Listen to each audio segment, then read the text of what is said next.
Diversité. Partage ta passion pour la francophonie culturelle ici, chez CAFI.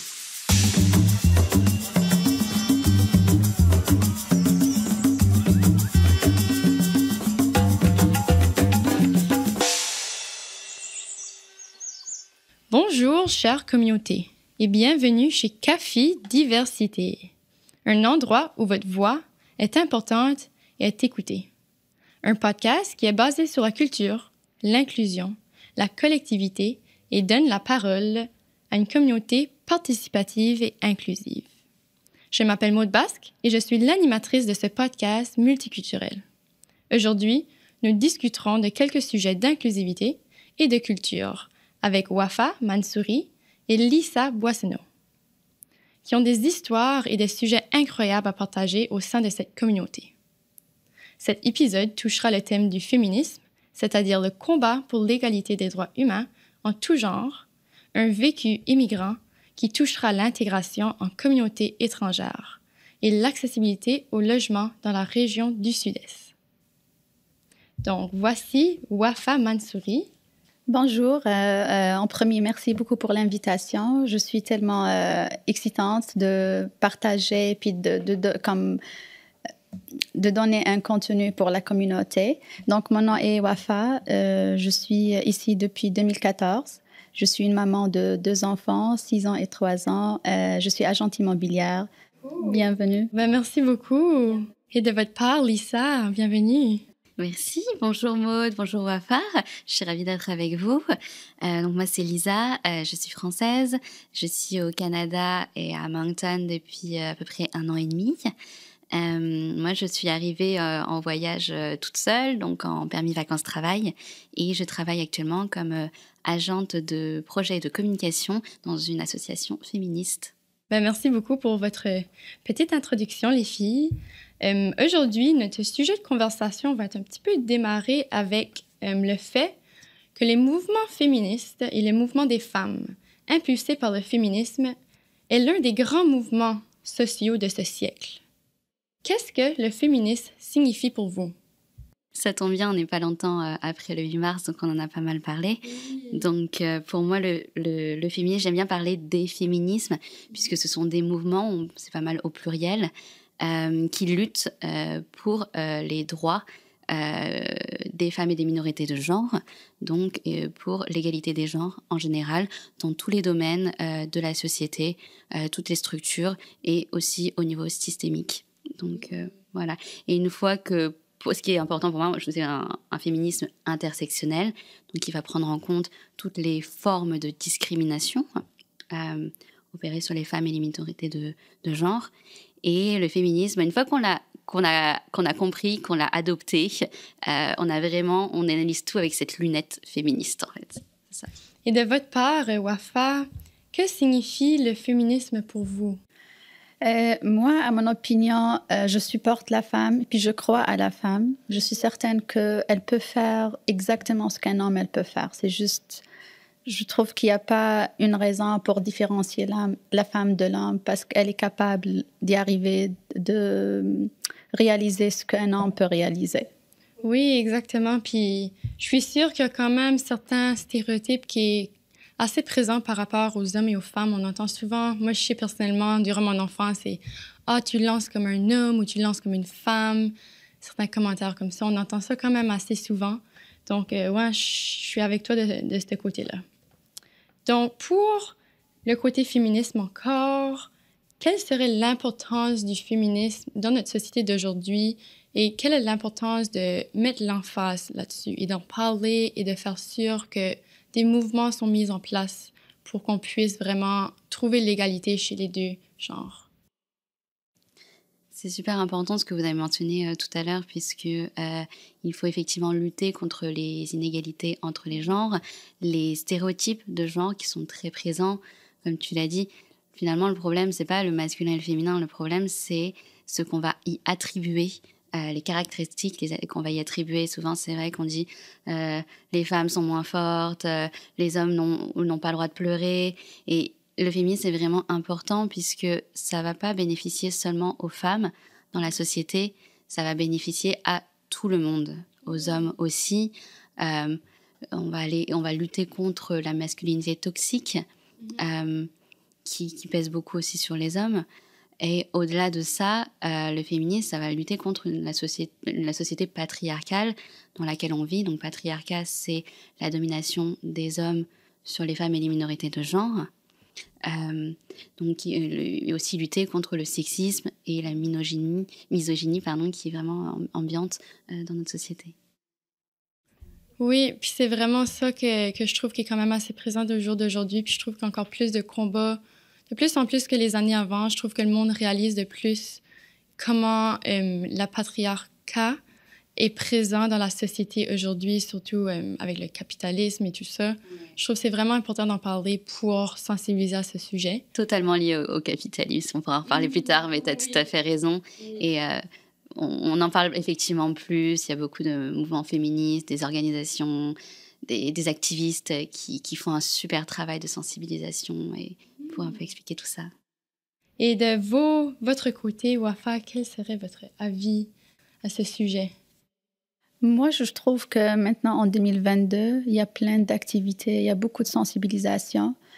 Je remarque que c'est beaucoup mieux que c'était avant. Puis je crois que ça va être encore mieux parce que, comme j'avais déjà mentionné, la femme s'est déjà prouvé qu'elle est capable d'y arriver, de faire ce qui, comme peut-être avant, c'était impossible de le faire. Donc, je trouve qu'il y a des bonnes activités, puis il y a un avancement par rapport à ça, par rapport à la femme. Oui, surtout un avancement, je trouve. Dernièrement, depuis la pandémie, il y a tellement eu de mouvements. Je ne sais pas si je suis la seule qui a remarqué ça, mais depuis la pandémie, il y a tellement eu de mouvements, pas seulement au féminisme, mais des mouvements par rapport au racisme aussi, comme on a vu par rapport au vécu des Noirs. Je trouve que c'est tellement merveilleux de voir les changements qui se font faire dans la société d'aujourd'hui. On a encore du travail à faire, évidemment, mais je trouve que c'est vraiment beau à voir, puis ça donne un petit peu d'espoir pour le futur. Il y a de plus en plus de mouvements sociaux qui existaient déjà, mais qui ont été d'autant plus audibles, notamment parce que la pandémie a exacerbé les inégalités, les discriminations.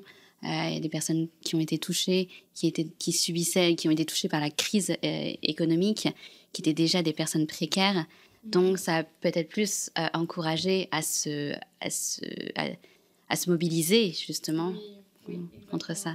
Puis aussi, on vient de parler un petit peu de la sensibilisation et comment que c'est important quand même. Qu'en pensez-vous par rapport à l'importance de sensibiliser les gens par rapport à ce sujet et vraiment mettre l'emphase sur la sensibilisation des injustices qui sont présentes en tant que femme, pas juste en tant que femme, mais aussi en tant que femme d'une communauté minoritaire aussi, qui est important à souligner, qui doit avoir quand même assez de ces défis et injustices de ce côté-là? Moi, je trouve que maintenant, les réseaux sociaux aident beaucoup pour passer l'information. Puis, il y a des organismes aussi qui s'en occupent aussi de parler de ces sujets-là. Donc, je trouve que le fait d'avoir le sujet, puis avoir comme des communications, des discussions, des projets pour améliorer, ça aide beaucoup. Puis surtout avec les réseaux sociaux, l'information passe, puis comme les gens sont sensibilisés à travers les réseaux sociaux, oui. Oui, donc on peut voir quand même que les réseaux sociaux, malgré qu'on sait évidemment qu'il y a ce côté un petit peu négatif, on peut voir qu'ils ont vraiment fait leur côté positif par rapport à sensibiliser les gens, je trouve, vu que ça a pu, comme tu as dit, amener beaucoup plus de sensibilisation rapide aux gens et aux communautés ciblées. Et puis, ouais. Moi, c'est mon travail, en fait, de faire des actions de sensibilisation pour le féminisme. Donc, effectivement, les réseaux sociaux jouent un très grand rôle de médias pour divulguer, mais aussi pour... mon travail, c'est de vulgariser, justement, l'information, les théories, et puis les faits, donc que ce soit audible. Et c'est vrai que la sensibilisation, c'est très, très important, donc de réussir à toucher le maximum de monde, toucher aussi dès le plus jeune âge. Donc, en dehors des réseaux sociaux, on peut avoir les formations dans les écoles, des ateliers avec les autres associations, comme le CAFI, pour toucher, par exemple, les personnes immigrantes également. Et en tant que femme en milieu minoritaire, francophone, c'est d'autant plus important parce que en milieu minoritaire, donc il y a une discrimination supplémentaire, une difficulté supplémentaire pour l'accès à certains services qui ne sont pas toujours bilingues. Donc, les personnes sont souvent conscientes des discriminations qu'elles subissent, parfois en raison d'un manque de temps, ou alors on ne sait pas comment s'engager. On peut déjà commencer à être sensibilisé, à lire des choses. C'est ça, pour pouvoir progressivement trouver comment s'engager à sa manière. Oui, je trouve vraiment très important ça. Et puis j'ai aimé Lisa quand elle a dit que c'est pas seulement les réseaux sociaux, ça serait vraiment bien de faire des sessions d'information à travers les écoles, à travers comme CAFI ou d'autres organismes. C'est vraiment important qu'il y ait ce mouvement en dehors de comme réseaux sociaux aussi. Ça, c'est quelque chose que j'aime vraiment, le fait qu'il y a la possibilité de faire des sessions d'information, surtout maintenant avec les restrictions de COVID qui sont moins ou plus là. Donc, ça sera possible de planifier des sessions d'information, oui. Oui, je trouve que c'est quand même assez important puisque malgré la COVID aussi, on sait que les gens étaient tellement isolés que c'est quand même facile à se baser sur les réseaux sociaux pour avoir toute l'information qu'on est donnée. Mais je trouve qu'il y a quand même une certaine importance avec le contact humain et pouvoir rencontrer les gens puis vraiment faire face à ces gens-là pour pouvoir promouvoir la sensibilisation du féminisme aussi. Oui, d'autant plus dans la province du Nouveau-Brunswick où l'accès à un réseau Internet n'est pas partout le même. En tout cas, nous, on a été confrontés à ça et effectivement, on se rend compte que c'est important de faire les deux. Être en ligne, mais être aussi en présentiel pour aller rejoindre les gens et puis donner ce contact humain, en fait. Donc, c'est quand même important d'avoir le côté présentiel des choses. Pensez-vous que la COVID a eu un genre d'effet sur comment qu'on peut, promouvoir les mouvements féministes? On vient d'en parler un petit peu, mais pensez-vous que la COVID a eu un effet par rapport à l'avancement de ces choses? Parce que je sais qu'on vient de parler un petit peu des réseaux sociaux, mais depuis la COVID, on dirait qu'on voit tellement de choses avancer, il y a des nouveaux mouvements chaque quelques mois. Pensez-vous qu'il y a eu un rôle à jouer là-dedans? Moi, je pense que oui. Je pense que COVID, c'est sûr qu'il y avait beaucoup d'effets négatifs sur la vie qu'on vivait avant, mais on a eu beaucoup de moments de réflexion. Comme je pense que moi, personnellement, je me suis lancée dans un nouveau projet durant le COVID parce que j'avais le temps pour réfléchir, qu'est-ce que je peux faire, comment je peux améliorer comme ma vie, etc. Donc, je pense que oui, on avait assez de temps pour réfléchir, pour penser à un nouveau projet, pour améliorer certaines choses. Donc, je pense que oui, à mon opinion. Puis c'était un moment de réflexion aussi, comme qu'est-ce que je peux améliorer, qu'est-ce que je peux faire pour avancer certaines choses. Donc, ouais. Moi, je pense que c'est vraiment au cas par cas, c'est-à-dire que effectivement, parfois au niveau individuel, ça a été très, très riche de prendre du temps pour soi, de ralentir quand on le pouvait, selon le métier qu'on exerce, etc., sa situation. En revanche, après, au niveau des politiques, des décisions qui ont été prises, on a vu quand même un grand recul en ce qui concerne le droit des femmes, mais dans le monde entier, en fait, pas seulement au Canada.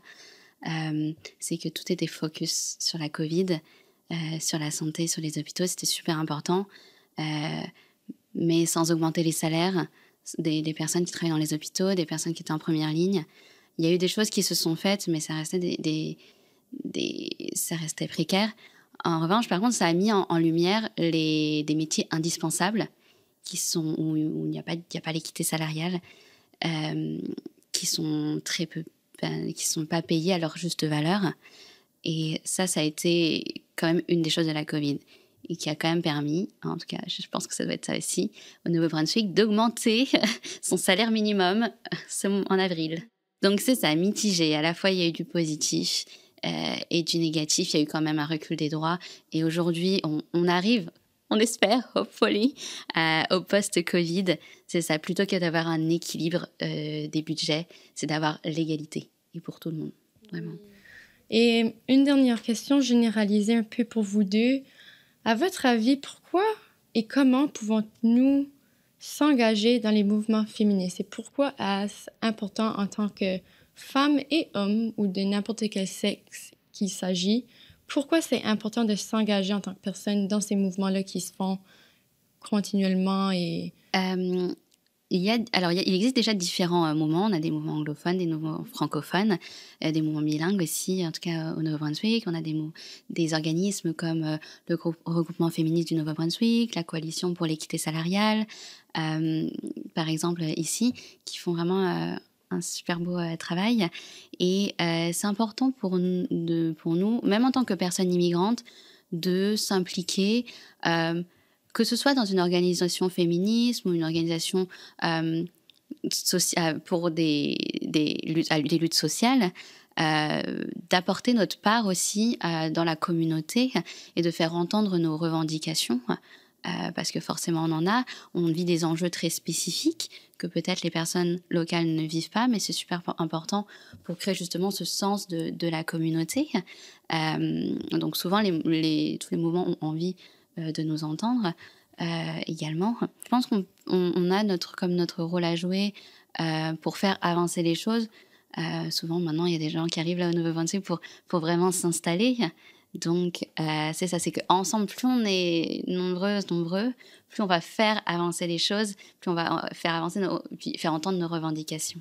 Effectivement, ce que Lisa a dit, c'est bien d'avoir accès à ces mouvements, ces organismes pour comme qu'ils soient toujours actifs puis qu'ils donnent toujours un résultat. Donc, je suis d'accord avec Lisa. Et encore une fois, il y a plusieurs façons de s'engager. Hein. Tu disais les réseaux sociaux, il y a aussi mais c'est ça, il n'y a pas que les manifestations. Il y a plein de façons différentes de s'engager. Rien que de parler à ses proches, c'est une façon de s'engager. Et c'est ça, on parlait de féminisme, mais il y a des mouvements aussi antiracistes, il y a des mouvements c'est ça, pour les droits des locataires. Enfin bref, il y a plein de mouvements différents et tout est lié en fait. C'est pas t'es ça, donc tu fais pas partie d'un autre mouvement. Tout est en corrélation. Et souvent, des mouvements pour l'environnement, mais tu peux aussi lutter pour l'environnement, mais aussi pour le féminisme, aussi être antiraciste. C'est tout ça ensemble.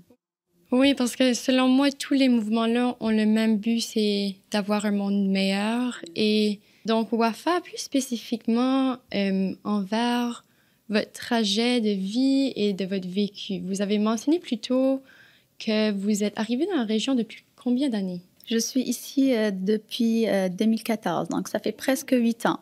En premier, je suis fière là où je suis.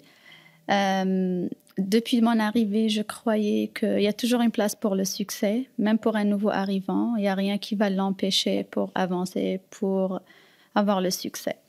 Donc, c'est ça. Je trouve que l'intégration est très importante parce que depuis mon arrivée en 2014, j'étais toujours intégrée avec la communauté ici. J'ai pris le temps pour comprendre comment la culture elle est ici, puis ça m'a aidé pour avancer au niveau de mon emploi ou au niveau comme de ma vie personnelle, oui.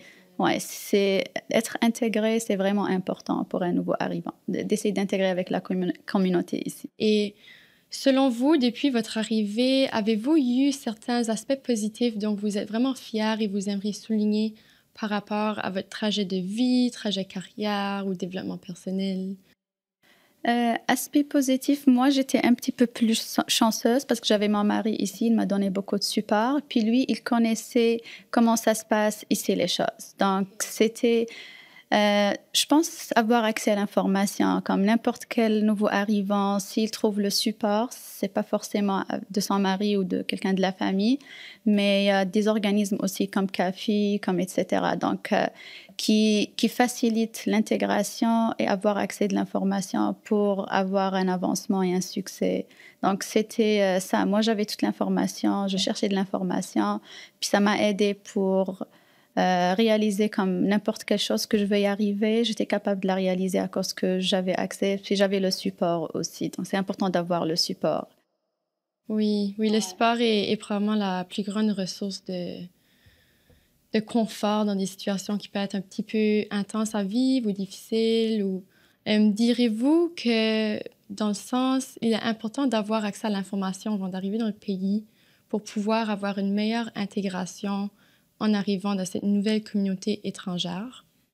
Oui, je trouve ça vraiment comme dernièrement, moi je travaille dans l'immobilier, puis je reçois des demandes des gens qui sont en dehors du Canada. Je trouve ça, c'est vraiment bien parce qu'avec les groupes Facebook, puis qui donnent l'information, les gens connaissent qu'est-ce qu'ils vont avoir ici. Parce que même les prix de loyer, ils savent combien ça se loue un appartement, ce qui est bien. Donc, je pense que les groupes Facebook, ça aide aussi parce qu'ils sont informés avant qu'ils soient ici, puis ça leur aide pour ne pas être comme pas choqués, mais au moins, ils savent qu'est-ce qu'ils vont avoir dès que leur arrivée, oui. Oui, parce que parfois, il y a quand même un certain niveau de choc culturel par rapport à l'arrivée des nouveaux arrivants, puisque c'est quand même assez différent culturellement de certains pays, certains endroits.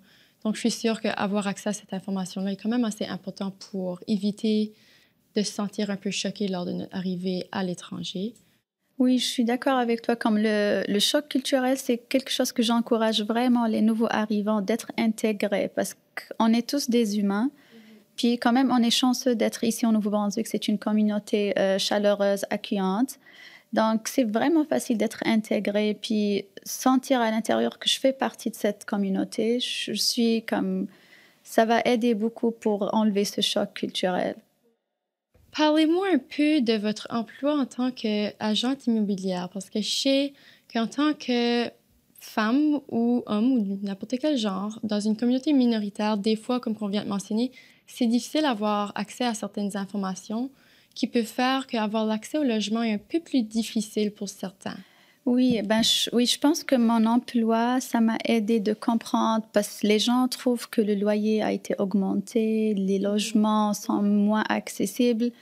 Mais le fait que je suis dans le métier, je sais la raison pourquoi. Parce que c'est une crise qu'on a comme au niveau d'immobilier, puis c'est une crise au niveau de Nouveau-Brunswick et au niveau national aussi. L'immobilier, il a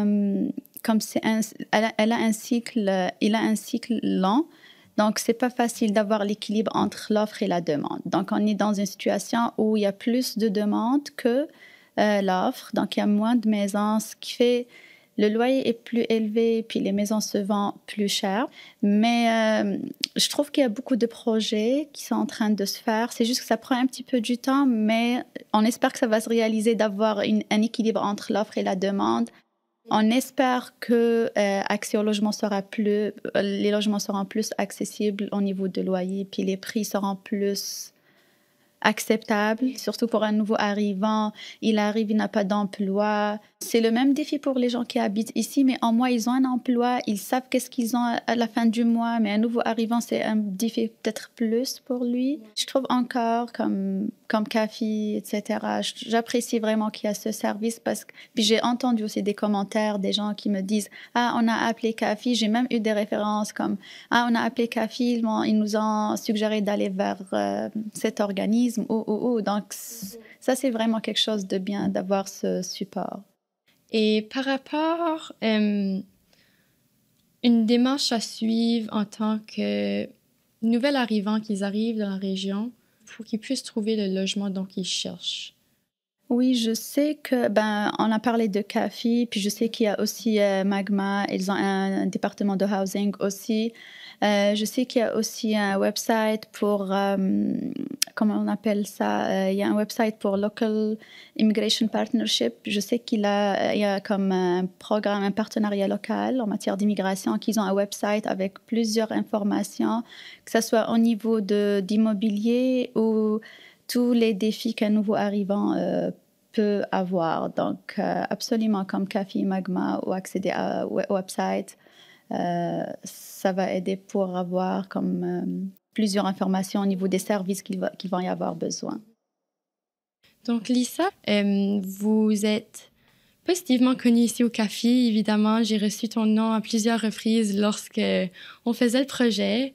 Votre implication active est reconnue ici dans le féminisme. Pouvez-vous me parler un peu des projets que vous avez fait part tout au long de votre trajet de vie en tant qu'activiste dans le féminisme? Moi, j'ai commencé à un peu intégrer dans le milieu féministe en tant que bénévole, surtout en France. Moi, j'ai commencé en France, dans des associations comme Oser le féminisme en France, voilà, où je participais de temps en temps. Et surtout, ce qui a beaucoup changé, c'est ensuite je suis allée à l'université, j'ai fait des études en infocom et j'ai eu un cours de gender studies, enfin études de genre. Et là, ouf, gros, ça m'a ouvert tout un champ du féminisme. On a parlé d'intersectionnalité, qui est le croisement des différentes formes d'oppression. Et ça a été vraiment, j'ai beaucoup, beaucoup appris. Ensuite, je me suis renseignée. Donc, je suis quand même arrivée par la partie théorique. Et après, progressivement, je me suis beaucoup renseignée, j'ai lu. J'ai aussi voyagé. Moi, je suis partie 1 an en Amérique du Sud en backpack. Et ça m'a fait repenser aussi mon féminisme, qui au début était un féminisme très théorique, un féminisme très blanc en fait. Et là, j'ai découvert qu'il y avait d'autres revendications. Et aujourd'hui, au Nouveau-Brunswick, donc là, j'ai une nouvelle perspective qui est celle d'être immigrante. Donc, comment est-ce qu'on s'engage en tant qu'immigrante quand on n'est pas d'ici? Après, comme disait Wafa, la communauté est super accueillante. Donc, on a quand même une pierre à l'édifice à apporter.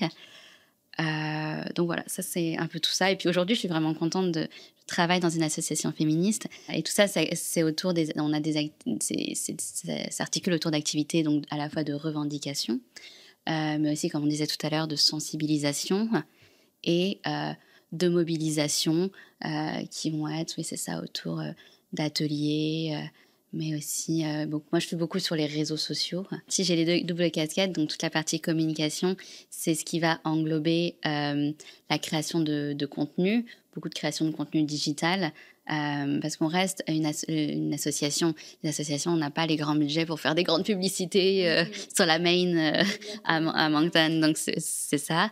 Donc on a les réseaux sociaux, essayer de toucher le maximum de personnes, les bonnes personnes aussi, la création d'infolettres, la création de visuels, etc.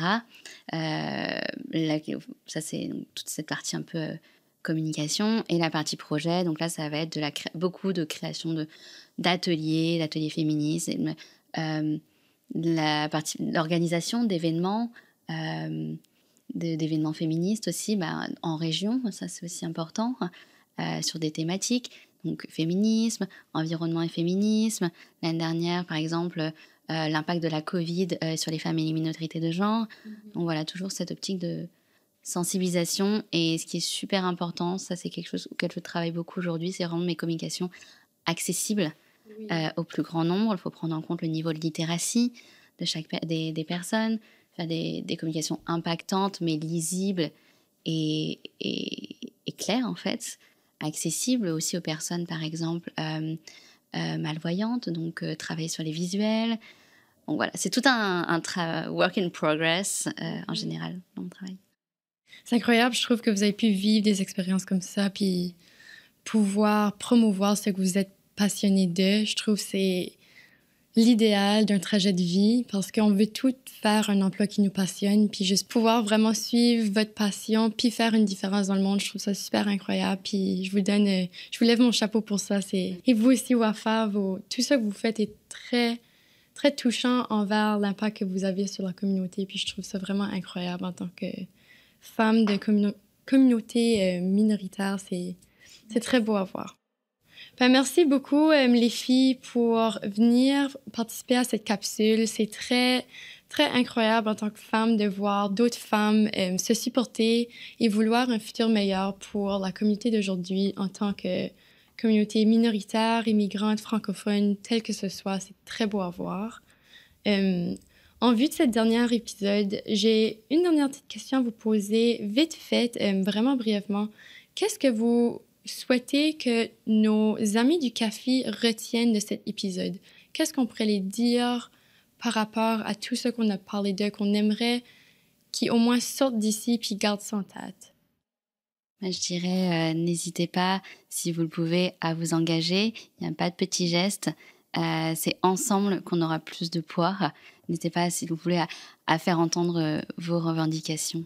Absolument. Moi, je dirais que l'intégration, c'est très important. de faire des connexions aussi, que ce soit avec CAFI ou avec des gens qui ont déjà eu de succès ici, qui sont déjà avancés.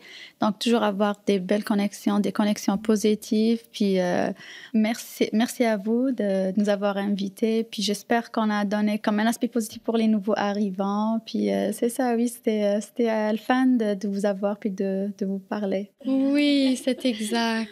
Donc, merci grandement, Wafa et Lisa, pour cette conversation incroyable et émouvante. Votre participation à cette capsule est une étape plus proche à une meilleure société inclusive à la diversité. Et pour vous, chers téléspectateurs, chers amis du CAFI, merci pour votre écoute et votre engagement de ce nouveau réseau social de communication du CAFI. Restez aux aguets pour notre 3e capsule qui sera diffusée prochainement. Ce projet est financé par le gouvernement du Canada.